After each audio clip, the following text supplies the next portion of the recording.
I'd like to tell you about the strangest secret in the world. Not long ago, Albert Schweitzer, the great doctor and Nobel Prize winner, was being interviewed in London, and a reporter asked him, "Doctor, what's wrong with men today?" The great doctor was silent a moment, and then he said, "Men simply don't think." And it's about this that I want to talk with you. We live today in a golden age. This is an era that man has looked forward, dreamed of, and worked toward for thousands of years. But since it's here, we pretty well take it for granted. We in America are particularly fortunate to live in the richest land that ever existed on the face of the earth, a land of abundant opportunity for everyone.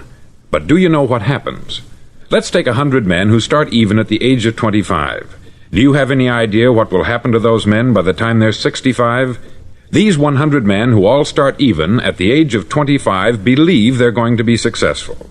If you asked any one of these men if he wanted to be a success, he'd tell you that he did. And you'd notice that he was eager toward life, that there was a certain sparkle to his eye, an erectness to his carriage, and life seemed like a pretty interesting adventure to him. But by the time they're 65, 1 will be rich, 4 will be financially independent, 5 will still be working, 54 will be broke. Now think a moment. Out of the 100, only 5 make the grade.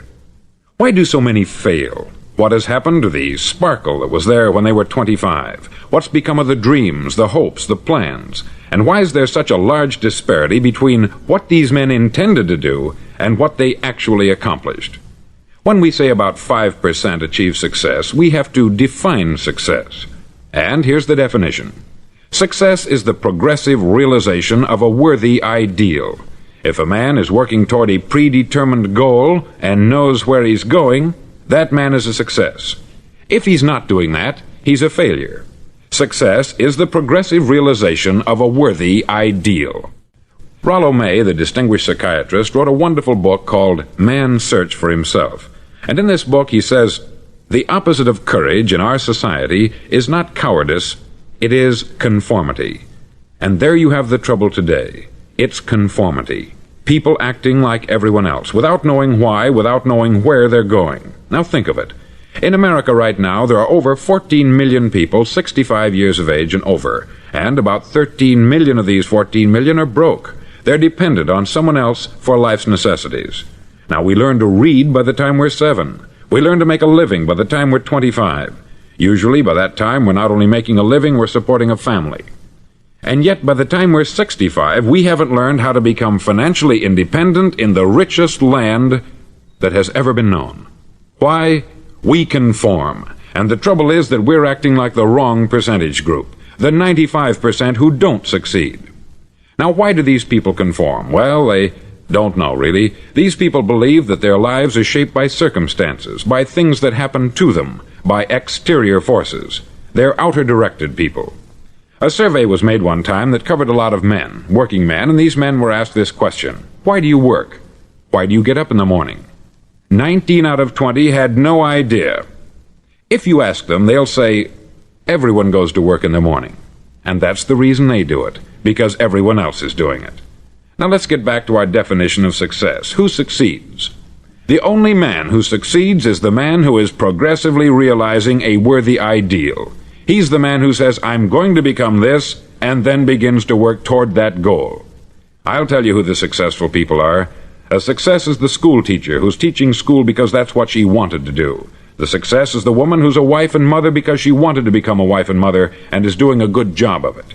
The success is the man who runs the corner gas station because that's what he wanted to do. The success is the successful salesman who wants to become a top-notch salesman and grow and build with his organization. A success is anyone who is doing deliberately a predetermined job because that's what he decided to do deliberately. But only 1 out of 20 does that. That's why today there isn't really any competition, unless we make it for ourselves.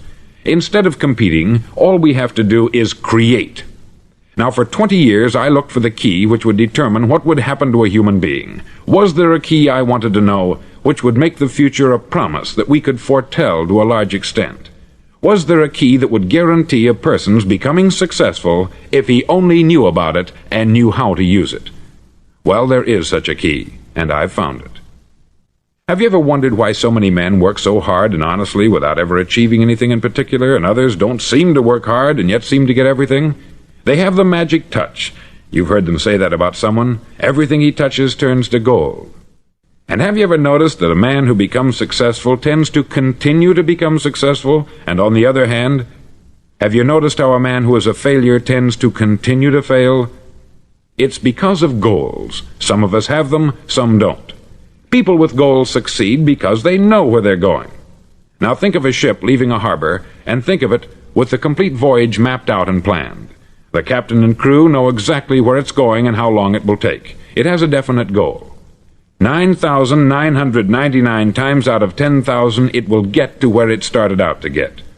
Now let's take another ship, just like the first, only let's not put a crew on it, or a captain at the helm. Let's give it no aiming point, no goal, no destination. We just start the engines and let it go. I think you'll agree with me that if it gets out of the harbor at all, it will either sink or wind up on some deserted beach a derelict. It can't go any place because it has no destination and no guidance. It's the same with a human being. Take the salesman, for example. There is no other person in the world today with the future of a good salesman. Selling is the world's highest paid profession, if we're good at it, and if we know where we're going. Every company needs top-notch salesmen, and they reward those men. The sky is the limit for them. But how many can you find? Someone once said, the human race is fixed, not to prevent the strong from winning, but to prevent the weak from losing. The American economy today can be likened to a convoy in time of war. The entire economy is slowed down to protect its weakest link, just as the convoy had to go at the speed that would permit its slowest vessel to remain in formation. That's why it's so easy to make a living today. It takes no particular brains or talent to make a living and support a family today. So we have a plateau of so-called security, if that's what a person's looking for. But we do have to decide how high above this plateau we want to aim for. Now let's get back to the strangest secret in the world, the story that I wanted to tell you today. Why do men with goals succeed in life, and men without them fail? Well, let me tell you something which, if you really understand it, will alter your life immediately. If you understand completely what I'm going to tell you from this moment on, your life will never be the same again. You'll suddenly find that good luck just seems to be attracted to you. The things you want just seem to fall in line. And from now on, you won't have the problems, the worries, the gnawing lump of anxiety that perhaps you've experienced before. Doubt, fear, well, they'll be things of the past. Here's the key to success, and the key to failure. We become what we think about. Now let me say that again. We become what we think about. Throughout all history, the great wise men and teachers, philosophers and prophets have disagreed with one another on many different things. It is only on this one point that they are in complete and unanimous agreement. Listen to what Marcus Aurelius, the great Roman emperor, said. He said, "A man's life is what his thoughts make of it." Disraeli said this, "Everything comes if a man will only wait. I have brought myself by long meditation to the conviction that a human being with a settled purpose must accomplish it, and that nothing can resist a will that will stake even existence for its fulfillment." Ralph Waldo Emerson said this, "A man is what he thinks about all day long." William James said, "The greatest discovery of my generation is that human beings can alter their lives by altering their attitudes of mind." And he also said, "We need only in cold blood act as if the thing in question were real, and it will become infallibly real by growing into such a connection with our life that it will become real. It will become so knit with habit and emotion that our interest in it will be those which characterize belief." He also said this, "If you only care enough for a result, you will almost certainly attain it. If you wish to be rich, you will be rich. If you wish to be learned, you will be learned. If you wish to be good, you will be good. Only you must then really wish these things, and wish them exclusively, and not wish at the same time 100 other incompatible things just as strongly." In the Bible you read, in Mark 9:23, "If thou canst believe, all things are possible to him that believeth." Dr. Norman Vincent Peale said this, "This is one of the greatest laws in the universe. Fervently do I wish I had discovered it as a very young man. It dawned upon me much later in life, and I've found it to be one of the greatest, if not my greatest discovery, outside of my relationship to God.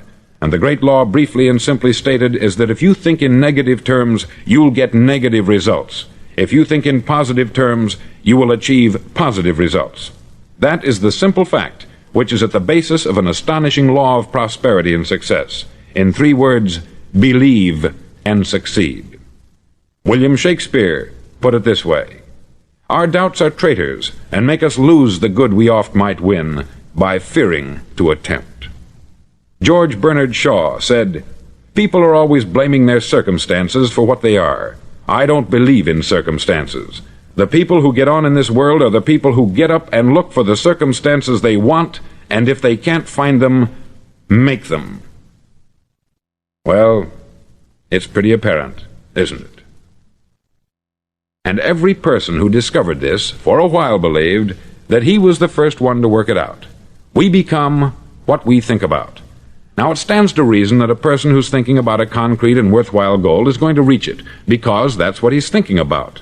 And we become what we think about.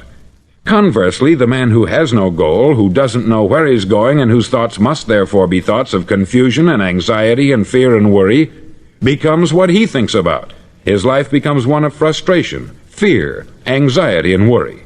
And if he thinks about nothing, he becomes nothing. Now, how does it work? Why do we become what we think about? Well, I'll tell you how it works as far as we know. Now, to do this, I want to tell you about a situation that parallels the human mind. Suppose a farmer has some land, and it's good, fertile land.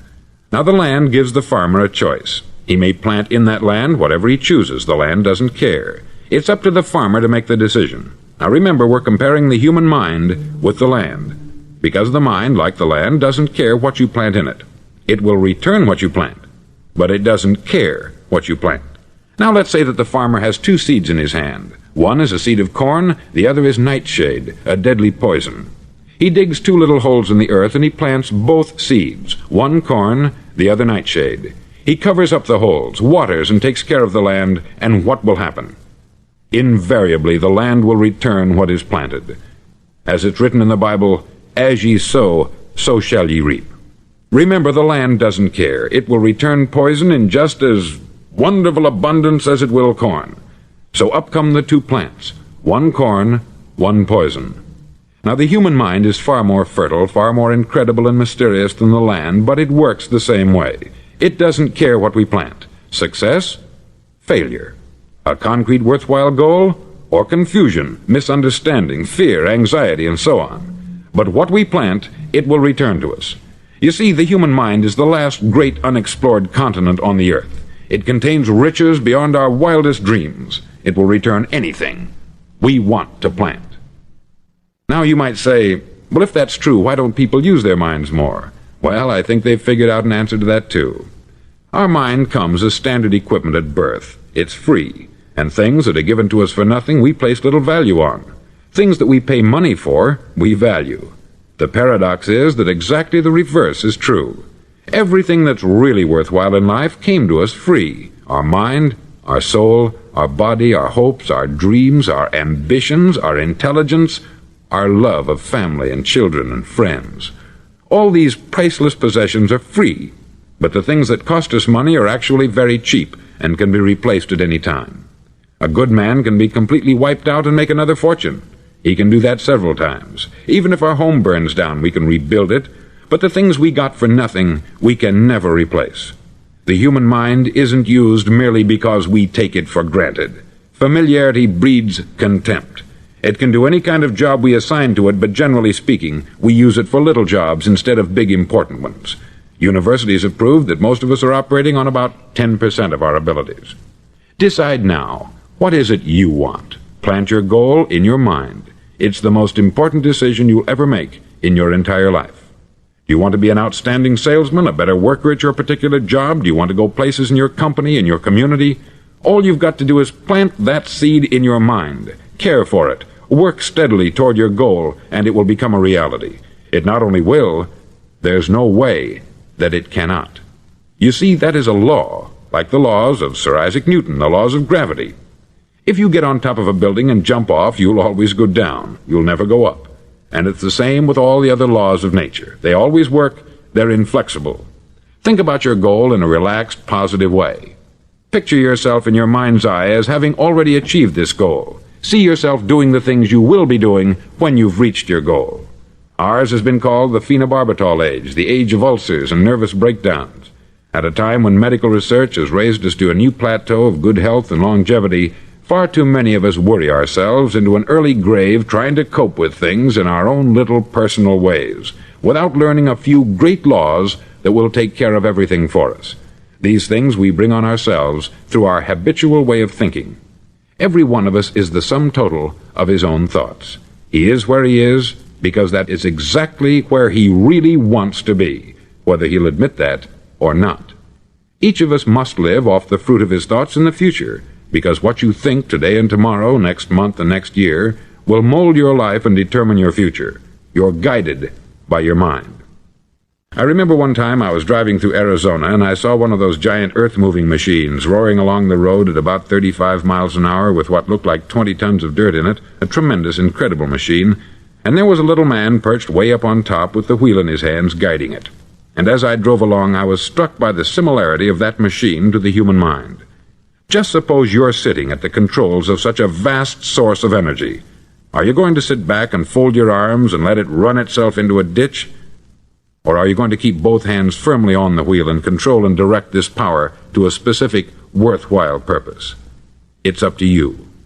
You're in the driver's seat. You see, the very law that gives us success is a two-edged sword. We must control our thinking. The same rule that can lead a man to a life of success, wealth, happiness, and all the things he's ever dreamed of for himself and his family, that very same law can lead him into the gutter. It's all in how he uses it, for good or for bad. This is the strangest secret in the world. Now, why do I say it's strange, and why do I call it a secret? Actually, it isn't a secret at all. It was first promulgated by some of the earliest wise men, and it appears again and again throughout the Bible. But very few people have learned it, understand it. That's why it's strange, and why, for some equally strange reason, it virtually remains a secret. I believe that you could go out and walk down the main street of your town and ask one man after another what the secret of success is, and you probably wouldn't run into one man in a month who could tell you. Now, this information is enormously valuable to us, if we really understand it and apply it. It's valuable to us not only for our own lives, but the lives of those around us, our family, employees, associates, and friends. Life should be an exciting adventure. It should never be a bore. A man should live fully, be alive. He should be glad to get out of bed in the morning. He should be doing a job he likes to do because he does it well. One time I heard Grove Patterson make a speech, the editor-in-chief of the Toledo Daily Blade, and as he concluded his speech, he said something that I've never forgotten. He said something like this: "My years in the newspaper business have convinced me of several things, among them that people are basically good, and that we came from someplace, and we're going someplace. So we should make our time here an exciting adventure. The architect of the universe didn't build a stairway leading nowhere." And the greatest teacher of all, the carpenter from the plains of Galilee, gave us the secret time and time again. As ye believe, so shall it be done unto you. I've explained the strangest secret in the world and how it works. Now I want to explain how you can prove to yourself the enormous returns possible in your own life by putting this secret to a practical test. I want you to make a test that will last 30 days. Now, it isn't going to be easy. If you'll give it a good try, it will completely change your life for the better. Back in the 17th century, Sir Isaac Newton, the English mathematician and natural philosopher, gave us some natural laws of physics which apply as much to human beings as they do to the movement of bodies in the universe. Now, one of these laws is that for every action, there is an equal and opposite reaction. Simply stated, as it applies to you and me, it means we can achieve nothing without paying the price. The results of your 30-day experiment will be in direct proportion to the effort you put forth. To be a doctor, you must pay the price of long years of difficult study. to be successful in selling, and remember that each of us succeeds to the extent of his ability to sell, selling our families on our ideas, selling education in schools, selling our children on the advantages of living the good and honest life, selling our associates and employees on the importance of being exceptional people, to, of course, the profession of selling itself. But to be successful in selling our way to the good life, we must be willing to pay the price. Now, what is that price? Well, it's many things. First, it's understanding emotionally, as well as intellectually, that we literally become what we think about, that we must control our thoughts if we're to control our lives. It's understanding fully that, as ye sow, so shall ye reap. Secondly, it's cutting away all the fetters from the mind and permitting it to soar as it was divinely designed to do. It's the realization that your limitations are self-imposed, and that the opportunities for you today are enormous beyond belief. It's rising above narrow-minded pettiness and prejudice. Thirdly, to use all your courage to force yourself to think positively on your own problem, to set a definite and clearly defined goal for yourself, to let your marvelous mind think about your goal from all possible angles, to let your imagination speculate freely upon many different possible solutions, to refuse to believe there are any circumstances sufficiently strong to defeat you in the accomplishment of your purpose, to act promptly and decisively when your course is clear, and to keep constantly aware of the fact that you are, at this moment, standing in the middle of your own acre of diamonds, as Russell Conwell used to point out. Fourth, save at least 10% of what you earn. It's also remembering that no matter what your present job, it has enormous possibilities if you're willing to pay the price. Now let's just go over the important points in the price each of us must pay to achieve the wonderful life that can be ours. It is, of course, worth any price. 1. You will become what you think about. 2. Remember the word imagination. Let your mind soar. 3. Courage. Concentrate on your goal every day. 4. Save 10% of what you earn. And action. Ideas are worthless unless we act on them. Now I'll try to outline the 30-day test I want you to make. Now keep in mind that you have nothing to lose by making this test, and everything you could possibly want to gain. There are two things that may be said of everyone. Each of us wants something, and each of us is afraid of something. I want you to write on a card what it is you want more than anything else. It may be more money. Perhaps you'd like to double your income or make a specific amount of money. It may be a beautiful home. It may be success at your job. It may be a particular position in life. It could be a more harmonious family. Each of us wants something. Write down on your card specifically what it is that you want.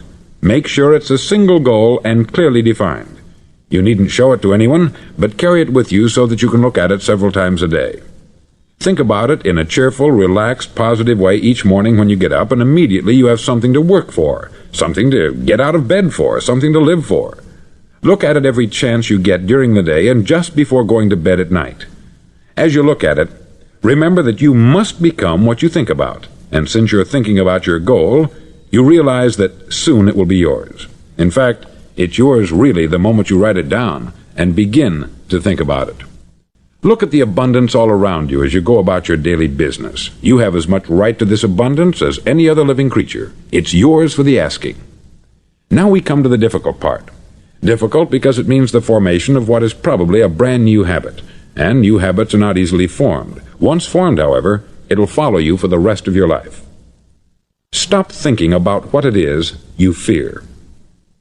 Each time a fearful or negative thought comes into your consciousness, replace it with a mental picture of your positive and worthwhile goal. There will come times when you will feel like giving up. It's easier for a human being to think negatively than positively. That's why only 5% is successful. You must begin now to place yourself in that group. For 30 days you must take control of your mind. It will think only about what you permit it to think. Each day for this 30-day test, do more than you have to do. In addition to maintaining a cheerful, positive outlook, give of yourself more than you've ever done before. Do this knowing that your returns in life must be in direct proportion to what you give. The moment you decide on a goal to work toward, you're immediately a successful person. You're then in that rare and successful category of people who know where they're going. Out of every 100 people, you belong to the top 5. Don't concern yourself too much with how you're going to achieve your goal. Leave that completely to a power greater than yourself. All you have to do is know where you're going. The answers will come to you of their own accord. Remember these words from the Sermon on the Mount, and remember them well. Keep them constantly before you this month of your test. Ask, and it shall be given you. Seek, and ye shall find. Knock, and it shall be opened unto you. For every one that asketh receiveth, and he that seeketh findeth, and to him that knocketh it shall be opened. It's as marvelous and as simple as that. In fact, it's so simple that in our seemingly complicated world it's difficult for an adult to understand that all he needs is a purpose and faith. For 30 days, do your best. If you're a salesman, go at it as you've never done before, not in hectic fashion, but with the calm, cheerful assurance that time well spent will give you the abundance in return you deserve and want. No matter what your job, do it as you've never done it before for 30 days. And if you've kept your goal before you every day, you'll wonder and marvel at this new life you've found. Dorothea Brand, outstanding editor and writer, discovered it for herself and tells about it in her fine book, Wake Up and Live. Her entire philosophy is reduced to the words, act as though it were impossible to fail. She made her own test with sincerity and faith, and her entire life was changed to one of overwhelming success. Now you make your test for 30 full days. Don't start your test until you've made up your mind to stick with it. You see, by being persistent, you're demonstrating faith. Persistence is simply another word for faith. If you didn't have faith, you would never persist. If you should fail during your first 30 days, by that I mean suddenly find yourself overwhelmed by negative thoughts, you've got to start over again from that point and go 30 more days. Gradually your new habit will form until you find yourself one of that wonderful minority to whom virtually nothing is impossible. Don't forget the card. It's vitally important as you begin this new way of living. On one side of the card, write your goal, whatever it may be. On the other side, write the words we've quoted from the Sermon on the Mount. Ask, and it shall be given you. Seek, and ye shall find. Knock, and it shall be opened unto you. Nothing great was ever accomplished without inspiration. See that during these crucial first 30 days, your own inspiration is kept at a peak. Above all, don't worry. Worry brings fear, and fear is crippling. The only thing that can cause you to worry during your test is trying to do it all yourself. Know that all you have to do is hold your goal before you. Everything else will take care of itself. Remember also to keep calm and cheerful. Don't let petty things annoy you and get you off course. Now, since making this test is difficult, some may say, well, why should I bother? Well, look at the alternative. No one wants to be a failure. No one really wants to be a mediocre individual. No one wants a life constantly filled with worry, fear, and frustration. Therefore, remember that you must reap that which you sow.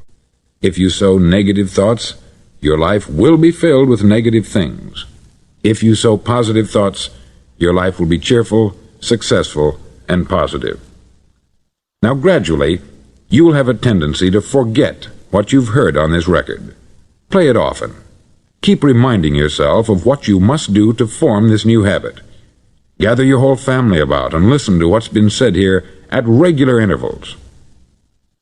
You know, most men will tell you that they want to make money without understanding the law. The only people who make money work in the mint. The rest of us must earn money. This is what causes those who keep looking for something for nothing or a free ride to fail in life. The only way to earn money is by providing people with services or products which are needed and useful. We exchange our product or service for the other man's money. Therefore, the law is that our financial return will be in direct proportion to our service. Success is not the result of making money. Making money is the result of success.